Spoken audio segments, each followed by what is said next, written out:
Embrace the role of a guide, not a savior. Learn the importance of stepping back to let others navigate their own journey to success. If you're new to the channel, I go by the name of ED. For all you smart and intelligent folks out there, listen, that just simply means Ed. I have an 8-point framework. In these 8 points, I plan to unpack today's title, which is entitled The Guide, Not a Savior. You can't want it more for them than they do. Again, the guide, not a savior. You can't want it more for them than they do. Point number one, letting go. Sometimes, I struggle with this, family, as someone that, first of all, that makes content, that loves, that, in leading projects, like you really want to always be available. You want to give. And I'm learning that sometimes the best way to support someone is to let go. And what I mean by that is by offering support and letting them know, hey, I'm here for you when you need me. But let you go on and do your journey as what you're doing, especially in a project. I'll give you an example on a project. So when you are leading a project and all of a sudden someone, a stakeholder, goes rogue on you, that you can't find them, you're like, what is going on? And then you finally catch up with them, and then they say, oh, well, this was happening, that was happening. It was like, man, if you would have communicated that to me, it would have helped inform me better about the decision I had to make. Is where I'm escalating when I don't have to escalate. We could have just had a conversation, and if we would have had a conversation, then I would have been able to let go. But because we didn't, I'm concerned, I'm worried about the project. So a lot of that, again, as you know, comes from expectation. And when you're so buried in the expectation, especially if you're someone that cares, then what could tend to happen is you become extremely frustrated. And when you become frustrated, then you kind of close off of hearing what the person has to say. So I'll always recommend, and again, I'm learning in progress myself. Again, the motto here. We're always trying to get a percent better each and every day. So learning to let go. By the way, family, I do want to let something be known here. If you have your PMP, my mentor, you're going to get a chance to really learn from my mentor, Phil. He has a PM graduate boot camp going on. It's Saturday, the 24th, and the Sunday, the 25th, from 2 p.m. to 6 p.m. and that's Eastern Standard Time. I'll make sure I put the link and I'll pin it to this particular video. But there's 7 modules. So first one is bridging the gap from theory to practice. Module 2 is core project management skills. Module 3, I think, is leadership and confidence building. Module 4 is agile project management. Module 5, which is probably going to be my favorite, is communication and stakeholder engagement. Module 6 is the real world application and basically the capstone project. And then module 7 will be career development and continuous learning. So again, that's just a synopsis. I'll put all of that in the and I'll pin it to this. But family, if you have your PMP, this is where you want to be. I'm going to be there. I have my PMP and I'm constantly learning. This is a great trainer, a great coach that you're going to want to learn from. And so I want to share, where I get a lot of my project management knowledge from.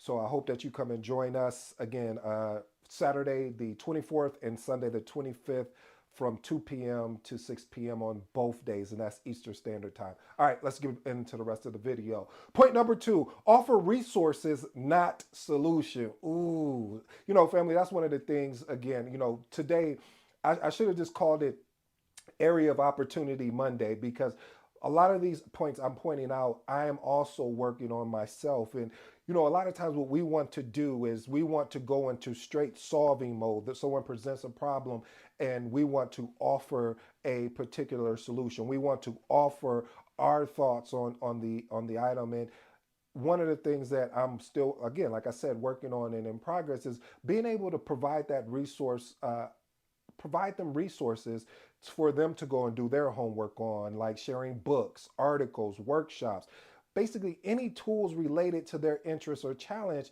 Now what this does is that gives them a chance, watch this, family, for them to have an aha moment. So And this way too, there's really the only obligation that you have is that you provided them the resource, you provided them the guidelines, but now they get the chance to draw out how they want their journey to go. Point number three, focus on their why. You know, a lot of people talk about this, you know, what's your why? What's your why?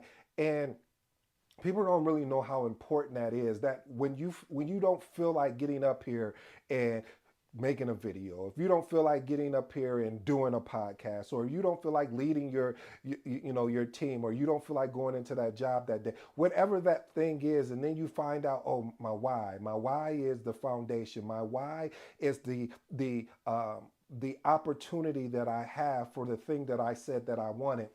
I like that. See, the reason why I like that is because of the fact of, we say that we want certain things, but one shows up of saying through action, and then the other one is just conversation. You know, conversation. I don't know how many people have told me, "Oh, I want to do this, I want to do that," and then when you say, "Okay, here's the resources, here's the tools, everything that you need to get started," and then you don't hear anything. It's crickets. And there's nothing wrong with that. But the thing that I always ask is, are you interested or are you committed? I'm always going to lean on those two. Which one are you? If you're committed, then great. Here, let's do some more. Let's do some more deep diving on this. But if you're interested, again, I mean, hey, I'm interested in a lot of things. I get that shiny object syndrome like most people.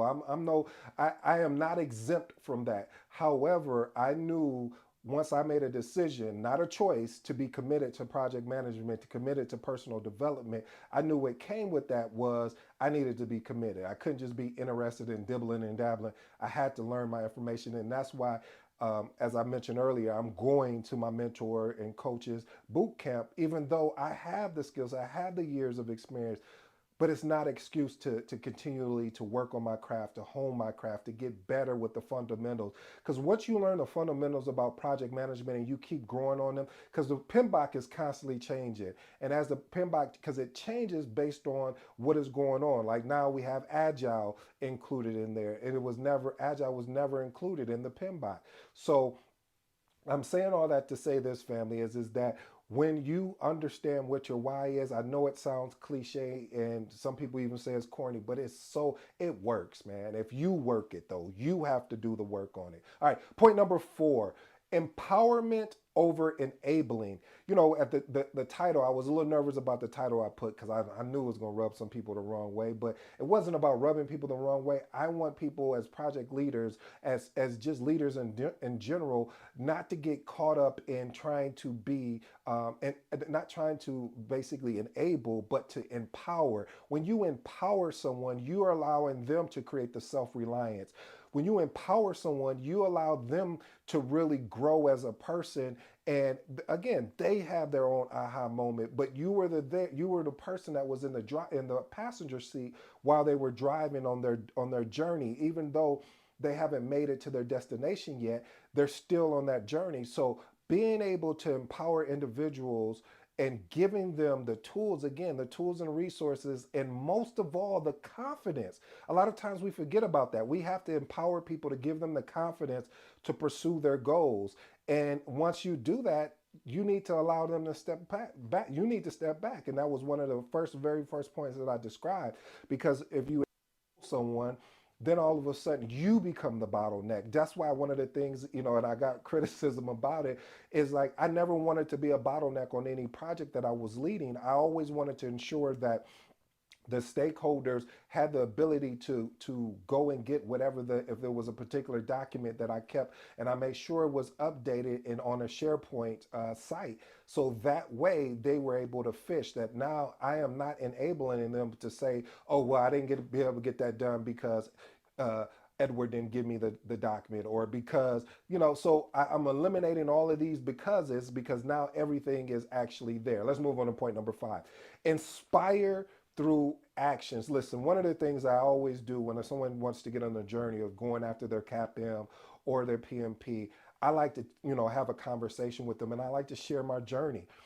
Because the reason why I like to share my journey is because it allows me to gauge how if they're going to be committed to this process or interested in this process, because my journey was a very unique journey. Most of the people that take the PMP or CAPM, they pass it on the first time, but because I was a analytical, a logical thinker, that didn't happen for me. And who else knows the reasons why? But it just didn't happen. So it doesn't even matter what the reason why was. It was that I had to dig deeper. I had to figure this out of why I wasn't getting the results. I'm helping everybody else pass their CAPM or PMP. Why am I not doing it? So I realized that I needed to do a much deeper dive and sharing my journey and my challenge. Like, hey, I was studying, every weekend, after work, before work. And I'm like, especially for the PMP, like the CAPM is a little bit different where it's more, you have to memorize a lot of things. But with the PMP, it's one of those things you study for, but it's situational, which means that you have to really understand the context behind what the question is asking. And the majority of the question is what should the project manager do, and you have to choose the best answer. With the CAPM, it's not the best answer. This is more of to build up your knowledge base to understand key terminologies that are used in project management. So by, like I said, by sharing my story, it truly allows me to understand where this person is going to be at as far as their commitment levels, because there is a lot of studying that goes on. There are a lot of groups that, if you're not in a good solid group, then what do you do?